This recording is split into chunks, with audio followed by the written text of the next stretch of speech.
Greetings to Mr. Abidin. My name is Tian Hui and I'm going to present about the final assessment of export and import documentation. For the introduction, in the case study, the problem is to find appropriate methods of terms of payment in international trade in a way that minimum documentation error. Further, understand the criteria which used to determine freight rate. For the question 1, what actions should be taken in order to avoid the possibility of documentation errors in the contract of shipment of goods? Firstly, employ a transport management system as it can record all data entry points that you must have a bill of lading, then fill it accordingly to decrease the chance of error. Next, forwarding agent can be hired to ensure that the documentation is done accordingly as his expertise in the execution of transport contracts or agreements. Use a consistent and standard contract to prevent documentation error. Next, triple checking all the information on the contract before signing. Lastly, verifying the address detail. The signatory has the responsibility to check that the consignee or notified party mentions on the contract is from the same country as the destination. For question 2, what are the actions to be taken in order to avoid letter of credit discrepancy?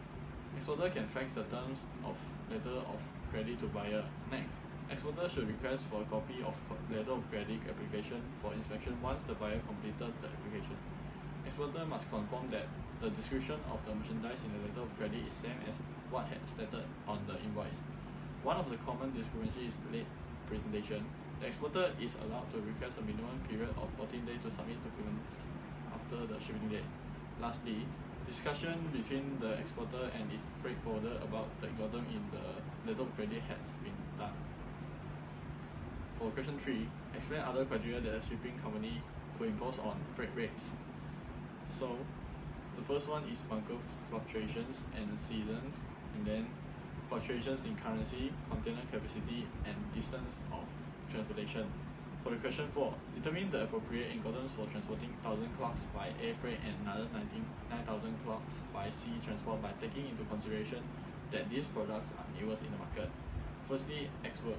Importer can get a clearer picture of all the costs allocated along the shipment as the importer can manage and control the whole shipment.